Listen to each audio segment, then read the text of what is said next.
Hi friends, welcome to tile visits channel. ఇవాళ వీడియోలో chemistry important questions for competitive examinations with solutions నేను మీకు చెప్తాను. చాలా ఇంపార్టెంట్ వీడియో, లాస్ట్ వరకు తప్పకుండా చూడండి. మీకు కంప్లీట్గా ఇంపార్టెంట్ క్వశ్చన్స్ మీకు అర్థమవుతుంది. కంప్లీట్గా సొల్యూషన్స్తో చెప్తాను మీకు, ఎక్స్ప్లెనేషన్తో సహా. ఇది వచ్చేసి part 2 video. Part 1 video already చేస్తున్నాను, అప్లోడ్ చేస్తున్నాను. ఇంకా చూడకపోతే ఆ వీడియో చూడండి. ఈ వీడియో చూసిన తర్వాత ఆ వీడియో చూడండి. ఐ కార్డ్లో ఇస్తాను, లేదా డిస్క్రిప్షన్లో లింక్ కూడా ఇస్తాను, మీరు చూడండి. లేట్ చేయకుండా వీడియోలోకి వెళ్ళిపోదాం. కొంచెం లెంతీగా ఉండబోతుంది వీడియో, మీరు చూడండి ఖచ్చితంగా వీడియోని కంప్లీట్గా చూస్తే మీకు ఇంపార్టెంట్ క్వశ్చన్స్ అన్ని మీకు అర్థమవుతాయి. ఫస్ట్గా చూసుకున్నట్టయితే 6th question, calculate the temperature of 4 moles of a gas occupying 5 dm cubic decimetre at 3.32 bar అన్నారు. ఇది క్వశ్చన్. దీనికి ఎలా సాల్వ్ చేయాలి? ఫస్ట్గా గివెన్ రాసుకోండి. V వచ్చేసి 5 dm క్యూబ్ అన్నారు.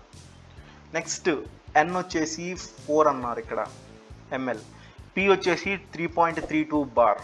ఓకే, P ఇచ్చేసారు మనకి ఇక్కడ ప్రెషర్. నెక్స్ట్ చూసుకున్నట్టయితే మనకి ఇక్కడ ఆర్ వచ్చేసి ఏంటంటే యూనివర్సల్ గ్యాస్ కాన్స్టెంట్ వాల్యూ. ఇది ఇవ్వలేదు క్వశ్చన్లో, కానీ ఇది మనం అజ్యూమ్ చేసుకోవాలి. ఇది మనం తీసుకోవాలి. ఇది మనం గుర్తుపెట్టుకోవాల్సిన విషయం ఇక్కడ, ఇది ఒక్కటి. నెక్స్ట్ చూసుకున్నట్టయితే ఐడియల్ గ్యాస్ ఈక్వేషన్ ఇంకొకటి గుర్తుపెట్టుకోవాలి ఇక్కడ మీరు. ఎందుకంటే టెంపరేచరు అన్నప్పుడు, గ్యాస్ అన్నప్పుడు మీరు ఖచ్చితంగా గుర్తుపెట్టుకోవాల్సిన equation ideal gas equation. PV = nRT, ఇది ఫార్ములా. దీని తర్వాత మనం జస్ట్ ఇక్కడ మనకు టెంపరేచర్ కావాలి కాబట్టి T = PV/nR. ఓకే, ఇది ఇటు పక్కకు వస్తాయి. PV/nR వస్తుంది. ఇక్కడ P తెలుసు, V తెలుసు. P వచ్చేసి 3.2 అండ్ V వచ్చేసి 5. డివైడెడ్ బై N వచ్చేసి 4 ml ఇంటూ 0.083 వచ్చేసి R, ideal gas constant value అది. ఇక్కడ మనకు వచ్చిన ఆన్సర్ ఎంత వచ్చింది? 50 K. ఓకే, ఇది ఇక్కడ కెల్విన్లో ఎందుకు వస్తుంది అంటారా? కొంతమంది కొన్ని క్వశ్చన్స్ ఏంటంటే 50 degrees కూడా ఇస్తారు, 50 degrees Celsius అని కూడా ఇస్తారు. కానీ ఇక్కడ మనకు వాడు R ఇచ్చారు. R ఫార్ములా మనకి యూనిట్స్ ఇది. ఐడియల్ గ్యాస్ కాన్స్టెంట్ కాబట్టి మీరు ఇది చూస్ చేసుకోవాలి, ఇది చూస్ చేసుకోకూడదు, అది గుర్తుపెట్టుకోండి. నెక్స్ట్ క్వశ్చన్ చూసుకున్నట్టయితే, how much time would it take to distribute 1 Avogadro number of wheat grains if 10^10 grains are distributed each seconds? One typical question అండి. చాలా ఇంపార్టెంట్ క్వశ్చన్, చాలా సింపుల్ క్వశ్చన్ కూడా. మీకు అర్థమైతే చాలా సింపుల్గా అయితే అయిపోతుంది. దాన్ని క్లియర్గా ఎక్స్ప్లెయిన్ చేస్తాను, ఈ వీడియోని చూడండి లాస్ట్ వరకు. ఇక్కడ 10^10 గ్రెయిన్స్ని డిస్ట్రిబ్యూట్ ఇన్ 1 second అంటున్నారు. ఇక్కడ అవగాడ్రో నెంబర్ 6.023 × 10^23 గ్రెయిన్స్ అనేది డిస్ట్రిబ్యూట్ చేస్తున్నారు ఇక్కడ. అండ్ ఇన్ 6.023 × 10^23 డివైడెడ్ బై 10^10 ఇక్కడ చూసుకోండి. ఇంటూ ఇక్కడ 1 second కదా, ఇక్కడ 1 వేసుకున్నాము. ఇది మొత్తం సాల్వ్ చేస్తే మనకు వచ్చింది 6.023 × 10^13 seconds వచ్చింది. ఇది ఫస్ట్ది. Next time taken to distribute. ఎంత టైం కావాలి అసలు? మనకు అడిగిందే వాడు టైం కదా, మనకు అడిగింది వాడు ఇక్కడ మనల్ని అడిగింది టైము. టైంకి అడిగేది కాబట్టి టైం కనుక్కోవాలి. దానికోసం ఏంటంటే దీన్ని మనం ఇయర్స్లో కన్వర్ట్ చేసుకోవాలి. ఇక్కడ ప్రస్తుతానికి మన సెకండ్స్లో వచ్చింది కదా, ఇది సెకండ్స్లో వచ్చింది, దాన్ని ఇయర్స్లో కన్వర్ట్ చేస్తున్నాను. 60 × 60 × 24 × 365. టోటల్ దీన్ని వచ్చేసి మనం క్యాలిక్యులేట్ చేస్తే 3.156 × 10^7 వచ్చింది. దీన్ని ఏదైతే 6.023 × 10^13 డివైడెడ్ బై 3.156 × 10^7 చేస్తే 1.909 × 10^6 ఇయర్స్ వచ్చింది. ఇది మనకి టైం అండి. ఒక అవగాడ్రో నెంబర్ ఆఫ్ వీట్ అనేది డిస్ట్రిబ్యూట్ అవ్వడానికి ఇంత టైం పడుతుంది అని చెప్పేసి ఇలా చేస్తారు. ఇదే మీకు టిపికల్గా వేరేలాగా ఇవ్వచ్చు అండి. కొన్ని అంటే 10^16 ఇవ్వచ్చు ఇక్కడ, లేదా 10^30 ఇవ్వచ్చు. అలా మీకు చాలా ఇవ్వచ్చు. దాన్ని బట్టి టైం కనుక్కోవాలి. ఇంతే సేమ్ టిపికల్ క్వశ్చన్. మీకు చిన్న లాజిక్ ఉంటుంది ఇయర్స్ దగ్గర, ఇక్కడ మాత్రమే లాజిక్ ఉంటుంది. ఇది మీరు చేయగలిగారంటే ఖచ్చితంగా మీకు ఇట్లాంటి ఎన్ని క్వశ్చన్స్ ఇచ్చినా మీరు చేయగలుగుతారు. నెక్స్ట్ క్వశ్చన్ చూసుకున్నట్టయితే, calculate the total pressure in a mixture of 8 grams of dioxygen and 4 grams of dihydrogen confined in a vessel of 1 dihydrogen at 27 degrees Celsius. R universal gas constant 0.083 bar dm³ L⁻⁻1 mol -1. ఇది వచ్చేసి ఇచ్చారు మనకి ఇక్కడ. వాళ్ళ క్వశ్చన్స్లో ఇచ్చేసారు are value కూడా. కొన్ని చోట్ల ఆర్ వాల్యూ ఇవ్వరు, ఇంకేస్ మీరే అజ్యూమ్ చేసుకుంటూ ఉండాలి. బట్ ఇక్కడ ఆర్ వాల్యూ ఇచ్చేసారు. ఫస్ట్ మాస్ ఆఫ్ ఆక్సిజన్ ఎంత? 8 grams. ఇక్కడ వీడి ఇచ్చింది ఎంత? Mass of oxygen 8 grams. Next number of moles of oxygen కనుక్కోవాలి. సో ఇక్కడ ఎంత ఇచ్చారు 8/32 కదా మనకి. సో దాన్ని ఫస్ట్ ఇక్కడ 8 అంటే మనకి ఇచ్చింది /32 చేస్తే మనకు వచ్చింది 0.25 moles. Number of moles of oxygen వచ్చేసింది మనకి ఇప్పుడు. నెక్స్ట్ మాస్ ఆఫ్ హైడ్రోజన్ ఇచ్చింది 4 grams ఇచ్చారు. సో నెంబర్ ఆఫ్ మోల్స్ కనుక్కోవాలి of hydrogen 4/2. So is equals to 2 moles. So ఇక్కడ వచ్చేసింది number of moles of oxygen, number of moles of hydrogen వచ్చేసింది. ఇప్పుడు టోటల్ నెంబర్ ఆఫ్ మోల్స్ అంటే ఇది plus ఇది చేస్తే మనకి వచ్చేస్తుందండి. సో ఎంత వచ్చింది 2.25 మోల్స్ వచ్చేసింది ఇప్పుడు. నెక్స్ట్ వచ్చేసి V is equals to 1 కదా మనకి, R is equals to 0.083 bar ఇవి గివెనే మనకి.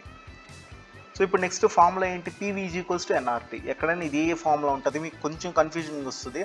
ఇదే ఫార్ములాని తిప్పుతూ ఉంటుంది ఫార్ములా మిమ్మల్ని. ఇక్కడ ప్రెషరు, వాల్యూము, సో టెంపరేచర్ అని చెప్పేసి. సో ఇక్కడ మనకి ఏం కావాలి, ఫస్ట్ P కనుక్కోవాలి. ఇక్కడ మన ప్రెషరే కదా కనుక్కోవాల్సింది, టోటల్ ప్రెషర్ ఎంత ఉంది అని కనుక్కోవాలి. సో ఇక్కడ సబ్స్టిట్యూట్ చేసేద్దాం, అన్ని వాల్యూస్ తెలుసు ఎక్సెప్ట్ P తెలియదు. సో మనం ఇంకా 2.25 × 0.083 × 300/1 కదా V అంటే, ఇది కిందకు వస్తుంది. సో చేస్తే మనకి 56.025 బార్ వచ్చింది. ఇది ఆన్సర్ మనకి.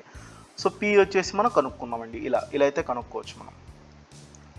సో కొంతమంది ఇక్కడ P ఎలా వచ్చింది సార్ అంటారా. సో ఇక్కడ P is equals to nRT/V అండి. ఇలా అయితే మీరు దీన్ని సబ్స్టిట్యూట్ చేయండి, ఇక్కడ ఇలా చేస్తే మీకు ఈ ఆన్సర్ వస్తుంది. ఇక్కడ 9th క్వశ్చన్ చూసుకున్నట్టయితే, calculate the volume occupied by 8.8 grams of CO2 at 31.1 degrees Celsius and 1 bar pressure R is equals to 0.083 bar L K⁻⁻1 mole power -1. So ఇక్కడ ఇలా ఈ క్వశ్చన్ ఇది. సో ఇది కూడా టిపికల్ క్వశ్చన్ లాంటిదే. సో మీ confusion start అవుతుంది. ఇక్కడ కూడా ఇందా ప్రీవియస్ క్వశ్చన్ లాగే మాస్ ఆఫ్ CO2 ముందు కనుక్కోవాలి. Mass of CO2 so M is equals to 8.8 ఇచ్చింది, వాళ్ళు ఇచ్చారు. Number of moles of CO2 కనుక్కోవాలి. దానికి 8.8/44 కదా మనకి అది.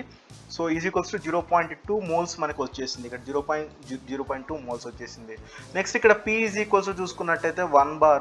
సో గివెన్ అండ్ ఇక్కడ T is equals to temperature 31.1 degrees Celsius. దీన్ని మన కెల్విన్లోకి మార్చడం జరిగింది. So 304.1 K. సో తర్వాత V మనకు తెలియదు, సో R మనకు తెలుసు. సో R వచ్చేసి గివెన్ వాల్యూ మనకి. సో నెక్స్ట్ చూసుకున్నట్టయితే PV is equals to nRT formula. So ideal gas equation. తర్వాత V is equals to nRT/P. So substitute చేసేద్దాం మొత్తం. సబ్స్టిట్యూట్ చేసిన తర్వాత మనకు వచ్చేది 5.048 వచ్చేసిందండి. సో ఎట్లా రివ్యూ వచ్చేసి 5.048 లీటర్స్. సో ఇక్కడ వాడు అడిగింది వాల్యూమ్ కాబట్టి లీటర్స్ మనం చూపించేసాము. సో ఇది క్వశ్చన్ చాలా సింపుల్ క్వశ్చన్, పెద్ద కష్టం కూడా ఎక్కడే ఉండదు. మీరు గుర్తుపెట్టుకోవాల్సింది జస్ట్ చిన్న లాజిక్స్ ఏంటంటే mass of so carbon dioxide so moles కనుక్కోవటం మీకు రావాల్సింది ఖచ్చితంగా. Next PV is equals to nRT formula గుర్తుపెట్టుకోవాలి. సో నెక్స్ట్ క్వశ్చన్ చూసుకుంటే 2.9 grams of gas at 95 degrees Celsius occupies the same volume as 0.184 grams of dihydrogen at 17 degrees Celsius at the same pressure. What is the molar mass of the gas? So ఇక్కడ gas equation వచ్చేసి PV is equals to nRT అండి.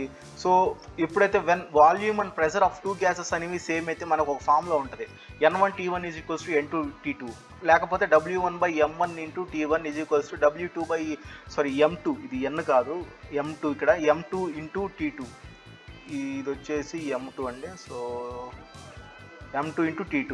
So ఇలా ఫార్ములాని substitute చేస్తే మనకి 2.9/M1 × 368 is equals to 0.184/2 × 290. So ఇక్కడ substitute చేసేసిన తర్వాత మనం వాల్యూస్ ఇక్కడ వేసేసామంటే మనకి ఇక్కడ సో అట్ లాస్ట్ M1 కనుక్కోవాలి మనం ఇక్కడ. సో ఇక్కడ వాడు అడిగింది మోలార్ మాస్ కదా M. సో M వచ్చేసి 2.9 × 368 × 2 0.184 × 290 ఇది ఈక్వల్స్ టు 40 అండి. 40 grams/mole ఇది మనకి ఇచ్చింది. సో మ్యాక్సిమం అన్ని గివెన్ క్వశ్చన్స్ గివెన్లో ఇచ్చేసారు మనకి. సో దాని ద్వారా మీకు ఏంటంటే మీరు కనుక్కోవాలి, జస్ట్ కనుక్కోవాల్సింది అంతే. మీరు M1 కనుక్కోవాలి. ఇక్కడ T1 అంటే టెంపరేచర్ అండి, టెంపరేచర్. T2 అనేది టెంపరేచర్ మనకి ఇక్కడ. సో ఇది ఫ్రెండ్స్, ఈ వీడియో నచ్చినట్టయితే మా ఛానల్ తప్పకుండా సబ్స్క్రైబ్ చేసుకోండి. ఇలాంటి మరెన్నో ఇంపార్టెంట్ క్వశ్చన్ వీడియోస్ చేస్తూనే ఉంటాయి మీకు. నెక్స్ట్ పార్ట్లో మళ్ళీ కలుద్దాం. Thank you. జై హింద్. వందే మాతరం.